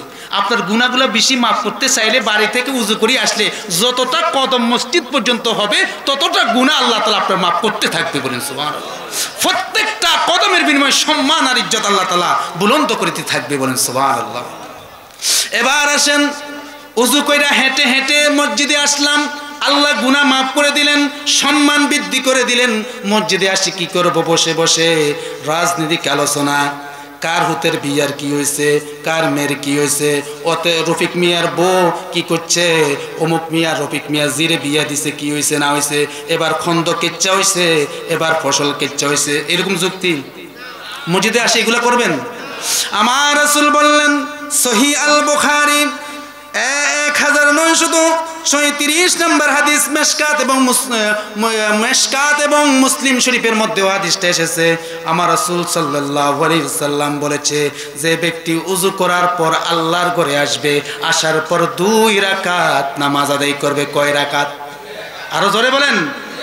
2 রাকাত যখন তাহিয়াতুল উযু আদায় করবে, আমার রাসূল বললেন, ইল্লা গুফিরাত লাহু মা তাকাদ্দামা মিন যামবিহি। আমার রাসূল সাল্লাল্লাহু আলাইহি ওয়াসাল্লাম বলেছে ওই ব্যক্তির জিন্দেগীর গুনাহ আমার আল্লাহ মাফ করে দেন। আল্লাহু গুনাহ যদি মাফ করাতে চান মসজিদে আসি কয় রাকাত নামাজ পড়বেন। আরেকটা বর্ণনা মিশকাতুল মাসাবির 288 নম্বর হাদিস। আমার রাসূল বললেন ইল্লা ওয়াজাবাত লাহুল জান্নাহ, যে ব্যক্তিটা ওযু করার পর আল্লাহর ঘরে সে 2 রাকাত নামাজ পড়ে ওই ব্যক্তির জন্য জান্নাত ওয়াজিব হয়ে যায়। এটার অর্থ বুঝলেন? ওই ওযু অবস্থায় যদি আপনার ইন্তেকালটা হয়ে যায় তখন আপনার জন্য জান্নাত ওয়াজিব। সুবহানাল্লাহ। আরো জোরে বলেন। আপনাদের কি ভালো লাগে না খারাপ? এই বিষয়গুলো জানার দরকার না? আজকে আমরা আমলের ভিতরে আছি। এবার আসেন, আমরা সকলে জানি একটা ঘটনা। আল্লাহ রাসূল মেরাজ গেছেন, মেরাজ থেকে আসার পর হযরতে বেলালকে বলছে, বেলাল রে কি আমল করলা? তুমি দুনিয়াতে হাঁটছো আর জান্নাতে তোমার পায়ের আওয়াজ আমি শুনছি। এ ওয়াজ শুনছেন না? এটা যদিও মনে করেন এটা ঘটনা না নয়, এটা হলো সহিহ আল বুখারীর 1149 নম্বর হাদিস। বলেন সুবহানাল্লাহ। এটা সহিহ বুখারীর কি হাদিস। আমার রাসূল মেরাজ করেছেন, মেরাজ করার পর আসর বললেন, মেরাজের বর্ণনা দিতে দিতে বেলালকে বললেন, বেলাল রে তুমি আমার একটু বলো না তুমি এমন কি গোপনে আমল করো? ইয়া রাসূলুল্লাহ আমি কি আমল করি? আপনি হলেন সাইয়্যিদুল মুরসালিন, ইমামুল মুরসালিন, আমি এমন কি আমল করি রাসূল? কই বেলাল বলো না এমন কি আমল করো যেটার খবর কেউ জানে না? বলেন ইয়া রাসূলুল্লাহ, ইয়া হাবিবাল্লাহ নবী গো, আমি এমন একটা গোপনে আমল করি, সব সময় দায়মি ভাবে আমল করি নবী গো। সেই আমলটা হলো যখনই আমি ওযু করি, যখনই আমার ওযু চলে যায়, যখনই আমি ওযু করি সাথে সাথে 2 রাকাত আমি ওযুর নামাজ আদায় করি। কিসের নামাজ? ওযুর নামাজ। আমরা তো 5 ওয়াক্ত নামাজও পড়ি না, কি ওযুর নামাজ? আজকে ফজরের নামাজে, জোহরের নামাজে আমাদের মুসল্লি আসেনি? নাই। আমার রাসূল বললেন, ও আমার বেলাল, এটা যদিও বা নফল, এটা কি সুন্নত না ওয়াজিব না ফরজ? এই নামাজটা কি সুন্নত, ওয়াজিব, ফরজ? এটা নফল। এটা কি দেখছেন কত দাম? নফল ইবাদত সব সময় করলে এটা আল্লাহর কাছে অনেক প্রিয় হয়ে যায়। সুবহানাল্লাহ। বলেন বেলাল, এই নফল নামাজটা সাধারণ নামাজ নয় রে বেলাল, এই নামাজটা তুমি চাইরো না রে বেলাল। আমি আল্লাহর জান্নাতে যখন গিয়েছিলাম, জান্নাতে আমি হাঁটতেছি, আমি দেখলাম তুমি বেলালের পায়ের আওয়াজ জান্নাত থেকে আমি শুনতে পারছি। বেলাল কোথায়? দুনিয়ায় হাঁটতেছে। আর দুনিয়াতে হাঁটতেছে, আওয়াজ কোথায় শোনা যায়? কি সম্মান দেখছেন? এটা ফরজের কারণে না নফলে? নফল। মুরব্বিরা আমার, ইমাম বাইহাকি শুআবুল ঈমান 2783 নম্বর হাদিস। হযরত আনাস ইবনে মালিক কে আমার রাসূল বলেন, মনোযোগ দিয়ে শুনেন, আমার রাসূল বলেন, আনাস রে ও আনাস, যত কষ্ট হোক ওযু অবস্থায় থাকার চেষ্টা করিও। কি অবস্থায়? আরো জোরে বলেন, কি অবস্থায়? ও আমার আনাস, যত কষ্ট হোক কিন্তু ওযু অবস্থায় থাকার চেষ্টা করবা। কেন আনাস থাকবা জানোনি? আনাস বললেন, ইয়া রাসূলুল্লাহ ওযু অবস্থায় সব সময় থাকলে কি লাভ? আমার রাসূল বললেন, আনাস, যে মানুষ থাকে ওযু অবস্থায়, পবিত্র অবস্থায়, হযরতে আজরাইল আলাইহিস সালাতু ওয়াস সালাম রূহ কবজ করবে, পান কবজ করবে, ওই মানুষটার মরণটা সাধারণ মানুষের মতো হবে না। যাকে ওযু অবস্থায় রূহ কবজ করবে ওই ব্যক্তিটাকে আমার আল্লাহ শহীদের মর্যাদা দিয়ে দে। আরো জোরে বলেন। ওযু অবস্থায় যদি মরতে পারেন, শহীদের মর্যাদা। যুদ্ধ করা লাগবে না, রক্ত দেওয়া লাগবে না, মরা লাগবে না, বাচ্চাদেরকে এতিম করা লাগবে না, শুধু ওযু অবস্থায় সব সময় থাকবেন। যদি ইন্তেকাল হয় শাহাদাতের মর্যাদা দিবে কে? আরো জোরে বলেন, দিবে কে? আল্লাহ। তো আপনারা যদি বলেন হ্যাঁ ওযু করলে কেমনে হইলো, এখন আপনারা বলেন যে জি আজরাইল আসতে আপনার ওকে নোটিশ দিয়ে বলি যে রফিক মিয়া কেমন আছো, কালকে সকাল 10টায় তোমার লগে আমার দেখা হবে, আল্লাহ দিলে তোমারে নিয়ে আসো। এরকম কোনো মেসেজ আগে দিয়ে আইব তো না? বিনা মেসেজে। তাহলে উযুটা সব সময় মরার কথা চিন্তা করে করতে হবে, ঠিক কি না? না জানি সকাল আমার মরণ হয়ে যায়, সকাল শুরু করবেন উজু দিয়ে, না জানি দুপুরটা মরণ হয়ে যায়, দুপুরে উজু রাখবেন, রাত্রে উজু করবেন। এভাবে যখন উজু অবস্থায় থাকবেন, আমার আল্লাহ পাক রব্বুল আলামিন যখন আজরাইলকে পাঠাবে, আপনার রূহটা কবজ হবে, তখন আপনি সাধারণ মানুষের মৃত্যু হবে না, আপনার মৃত্যুটা শহীদি মৃত্যু আমার আল্লাহ দিয়ে দেবে। ইমাম সহিহ ইবনে হিব্বানের ৩য় খণ্ড ৩২৮ নম্বর পৃষ্ঠার হাদিস, আমার রাসূল সাল্লাল্লাহু আলাইহি ওয়াসাল্লাম বলেছেন, ও আমার উম্মতরা, তোমরা বেশি করে উযু করো, উযু অবস্থায় ঘুমাইবা। উযু অবস্থায় ঘুমাইবা। উযু অবস্থায় যদি ঘুমান কি লাভ হবে একটা শুনেন। আমার রাসূল বললেন, যে উম্মত আমার উযু অবস্থায় ঘুমায়, তখন আমার আল্লাহর পক্ষ থেকে একজন ফেরেশতা তাকে পাহারাদার হিসাবে চলে আসে। সুবহানাল্লাহ। আমি আপনি উযু করি যখন ঘুমাই, তখন আল্লাহর পক্ষ থেকে একজন ফেরেশতা এসে আমাকে পাহারা দেয়। সুবহানাল্লাহ, আল্লাহু আকবার। কখনো টাকা দিছেন? এই পাহারাদারকে কখনো টাকা দিছেন? এই পাহারাদার আপনাকে পাহারা দিবে। শুধু তাই নয়, আমার রাসূল বললেন, তুমি উযু করে যখন ডান কাত হইয়া তুমি যখন ঘুমাইবা, শুইবা, ঘুম যাওয়ার পর আমাদের কোনো হোশ থাকেনি। মাথার লঙ্গি পায়ের লঙ্গি মাথা উড়িয়ে দেন, অনুষ্ঠানের হোঁশ তো থাকে না। ঘুমানো মানে কি? আমাদের হোঁশ তখন আমাদের রুটা আমাদের ভিতরে থাকে না, এটা সবাই জানে। ওই সময় আমাদের কোনো হোঁশ থাকে? আমার রাসূল বললেন, যে সময় তোমার হোঁশ থাকে না, তুমি সুন্নাহ মোতাবেক উযু করার পর ডান কাত হয়ে যখন তুমি ঘুমাতে যাবে, আর ঘুমে যখন পড়ে যাবা, ওই উযু অবস্থায় তুমি যখন ঘুমাইবা, তোমার হোঁশ থাকবে না। তুমি একবার এক কাত, একবার ও কাত, একবার সিট, একবার উত করে তুমি ঘুমাইবা। ওই সময় তোমার এই নড়াচড়ার কারণে আল্লাহর ফেরেশতা আল্লাহর কাছে দোয়া করবে, আল্লাহ তোমার এই বান্দাটা উযু করছে, তোমার এই বান্দিটা উযু করছে, আল্লাহ গো তোমার বান্দার জিন্দেগির গুনাহ তুমি মাফ করে দাও। আমরা ঘুমাবো আরামে, আর আমাদের জন্য গুনাহ মাফ চাইবে কে? আরো জোরে বলেন, কে? ফেরেশতা। তো আমরা বেশি বেশি করে উযু করার দরকার আছে নি? আরো জোরে বলেন, বেশি বেশি করে উযু করতে চান কিনা? সহিহ আল বুখারী ১৩৬ নম্বর হাদিস, আমার রাসূল বললেন, ওযুটা মুমিন বান্দাদের জন্য অলংকার। মুমিন বান্দাদের জন্য ওযুটা কি? আরো জোরে বলেন, মুমিন বান্দাদের জন্য ওযুটা কি? অলংকার। কি করে? লাইটে যখন প্রকাশ পড়ে জলমল জলমল করে না? আমার রাসূলকে প্রশ্ন করলেন, ইয়া রাসূলুল্লাহ, হাসরের ময়দান যখন কায়েম হবে, কোটি কোটি অনেক নবী রাসূলদের উম্মত থাকবে, আপনার ঈমানদার উম্মতকে কিভাবে আপনি চিনবেন? আমার রাসূল বললেন, একটা মাঠের মধ্যে যদি হাজার লক্ষ কোটি যদি ছাগল, সাদা ছাগল ছাড়িয়ে দেওয়া হয়, সেখানে যদি একটা কালা ছাগল থাকে, চিনতে অসুবিধা হইব নি? এটা স্পষ্ট চিনা যাবে না? ও আমার উম্মত, যারা দুনিয়াতে ওযুটা পবিত্রতা অর্জন করেছে, আল্লাহকে রাজি খুশি করার জন্য ওযু অবস্থায় জীবন যাপন করছে, ওই আমার মুমিন উম্মতের কিয়ামতের ময়দানে ওযুর অংশগুলা জলমল জলমল করবে, আর আমি সেখান থেকে দরে হাউজে কাউসারের পানি পান করাইয়া দেব। এবার আসেন, এতক্ষণ পর্যন্ত ওযুর ফজিলত শুনেছেন, আমার রাসূল বলেছে, এবার আমার আল্লাহ কি বলেন? যারা সদা সর্বদা উযু অবস্থায় থাকবে, উযু অবস্থায় ঘুরবে, উযু অবস্থায় খাইবে, ঘুমাবে, আমার আল্লাহ বলে, ওয়া ইউহিব্বুল মুতাতাহহিরিন। সুবহানাল্লাহ। আমার আল্লাহ বলে, স্বয়ং আমি রব্বুল আলামিন উযুকারী, পবিত্রতা অর্জনকারীকে ভালোবাসি। সুবহানাল্লাহ। যারা পবিত্র অবস্থায় থাকে তাকে ভালোবাসেন কে? বলেন, আল্লাহ যদি কাউকে ভালোবাসে তার বিপদ আসবে? তাকে আল্লাহ কষ্ট দিবে? আপনি যারে ভালোবাসেন সে কষ্ট করে, এটা আপনি চান? আপনি যখন সদা সর্বদা উযু অবস্থায়, পবিত্র অবস্থায় থাকবেন, তখন ভালোবাসা পাবেন কার? আমার দৃঢ় বিশ্বাস, আমি কোথাও বের হলে উযু করে বের হই, আর উযু করে বের হই যখন আমি একটা দোয়া পড়ে বের হই, তখন আমার দৃঢ় বিশ্বাস, আমি এটা মানে 100% ঈমান এবং বিশ্বাস যে আমি এই উযু করার কারণে ইনশাআল্লাহ আল্লাহ আমাকে কোথাও রাস্তাঘাটে অ্যাক্সিডেন্ট, দুর্ঘটনা দিবে না। কারণ আমাকে ভালোবাসে কে? উযু করতে পারবেন তো ইনশাআল্লাহ? পবিত্রতা অর্জন করতে পারবেন তো ইনশাআল্লাহ?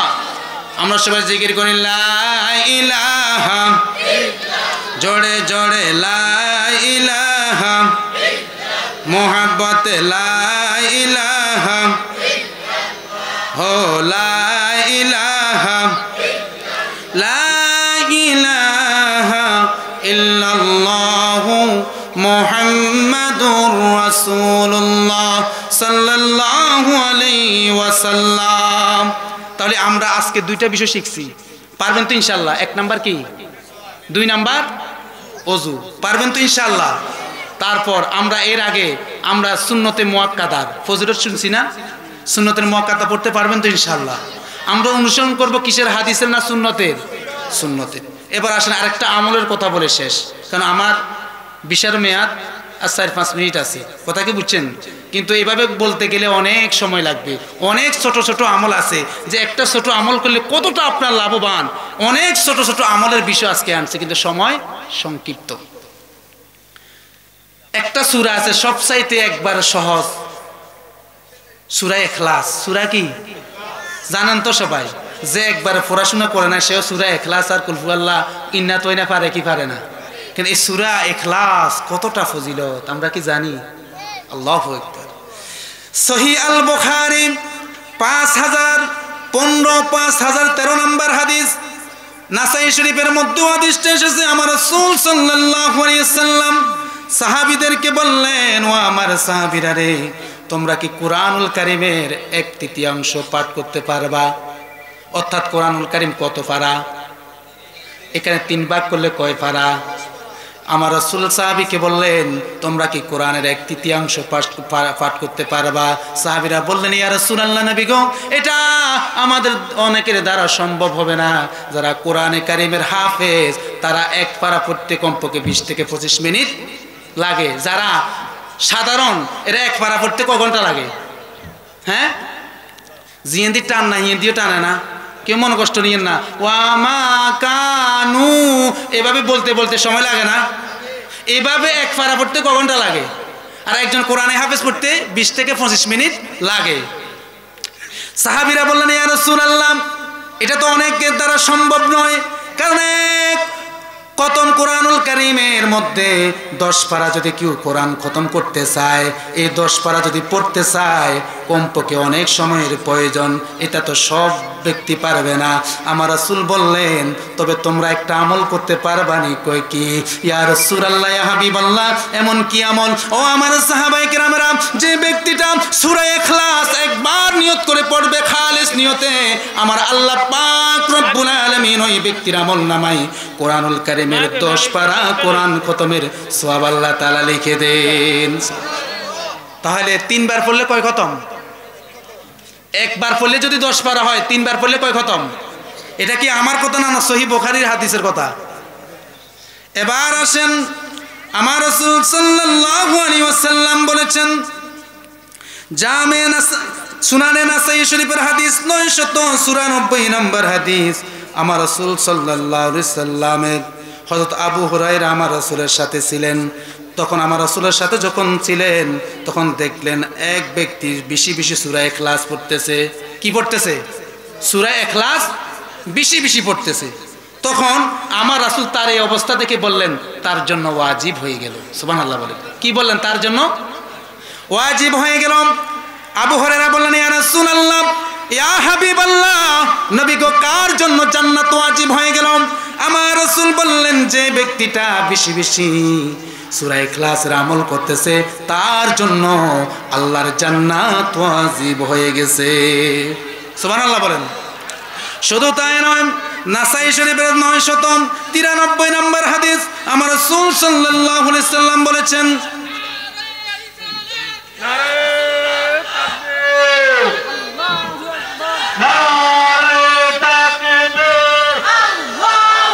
এখানে চলে গেল,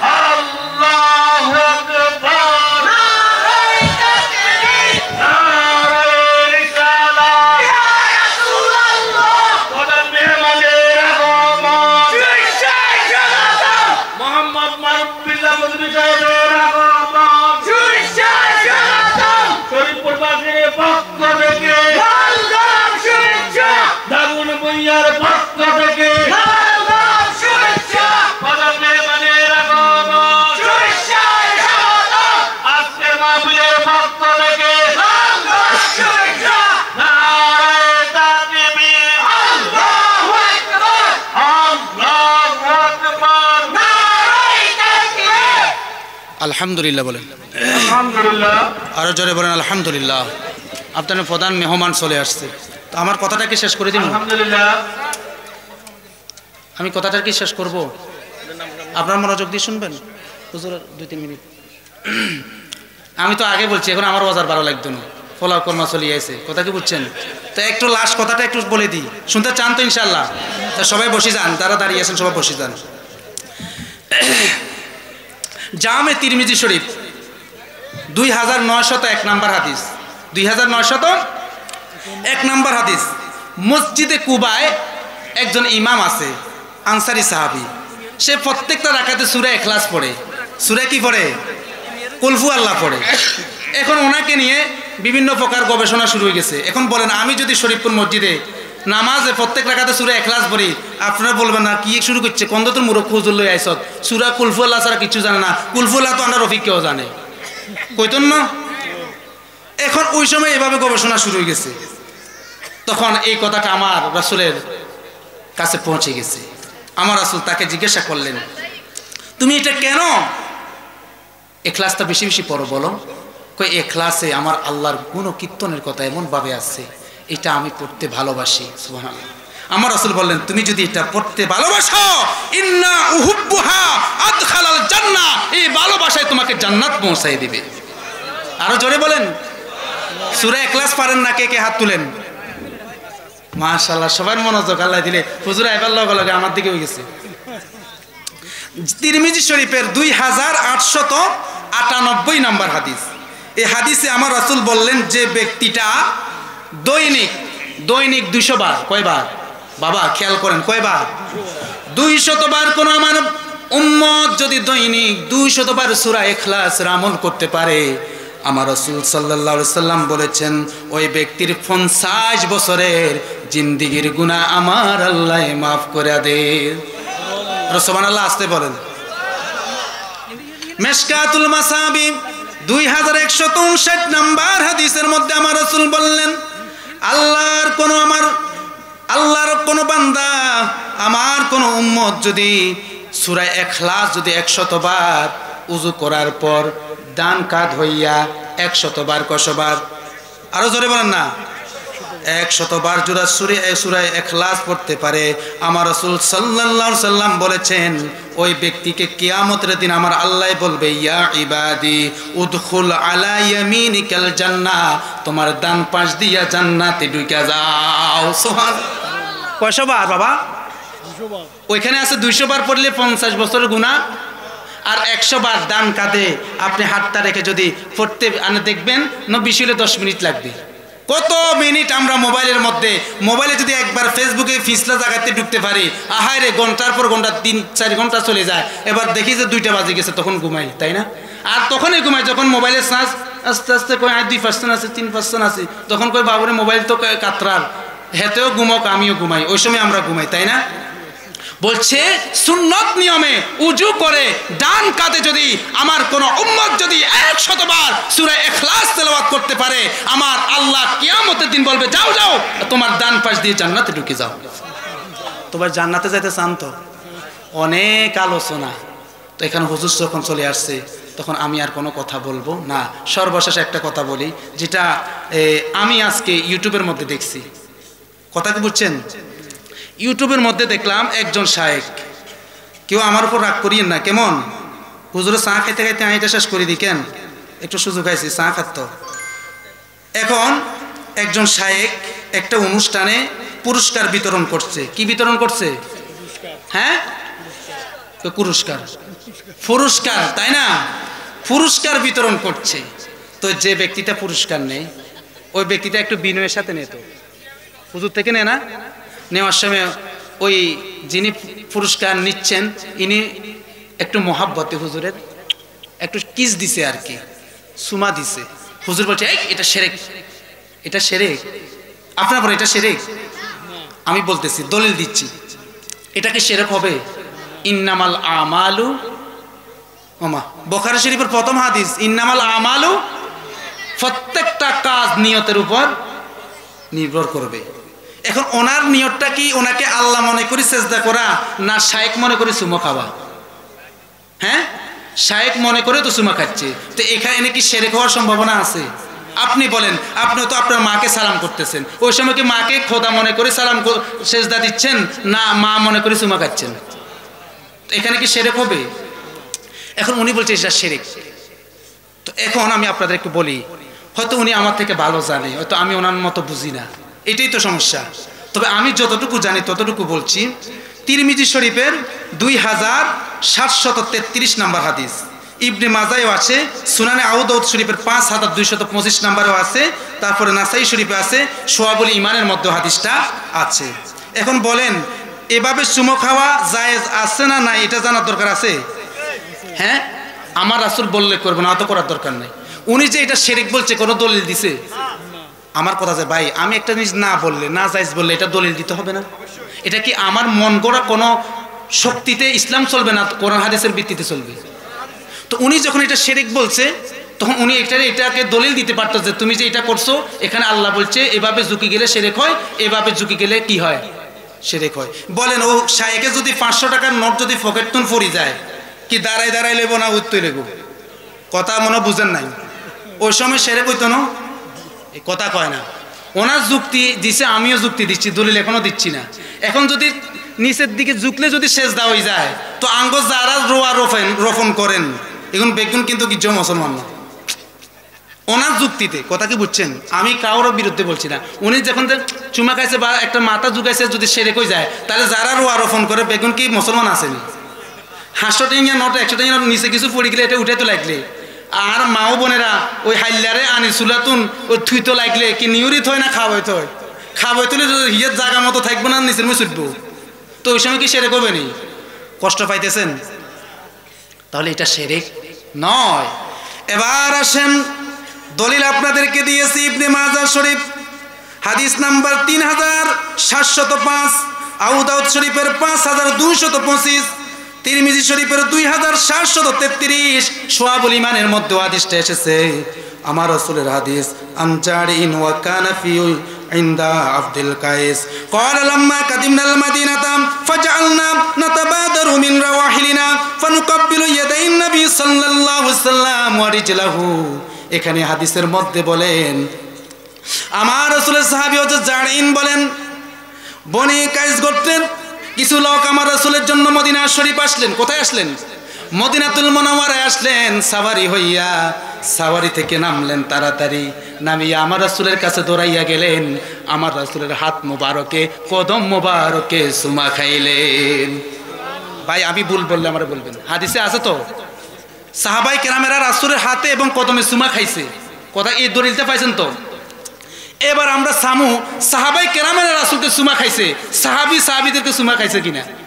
ইমাম বুখারীর বিশ্ববিখ্যাত কিতাব আল আদাবুল মুফরাদ 976 নম্বর হাদিস, হযরত সুয়াইব রাদিয়াল্লাহু তাআলা তিনি বলেন, রাআইতু আলিয়ান ইউকাব্বিলু ইয়াদাইল আব্বাস ওয়া রিজলাহু।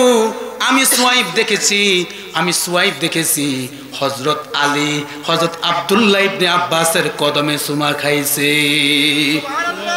আমি ভুল বলছি? তাহলে এটা জায়েজ আছে কিনা? একজন সাহাবী উমদাতুল কারি, বুখারী শরীফের একটা সূরা আছে উমদাতুল কারির 12তম খণ্ডের মধ্যে একটা বর্ণনা, সেই বর্ণনার মধ্যে এখানে আমার রাসূলকে একজন সাহাবী প্রশ্ন করলেন, ইয়া রাসূলুল্লাহ, আমার বড় আশা, আমার বড় ইচ্ছা ছিল, আমার নিয়ত ছিল মক্কা বিজয় হলে আল্লাহর চৌকাঠে খানায় কাবা একটা চুমা খাবো। সুবহানাল্লাহ বলেন।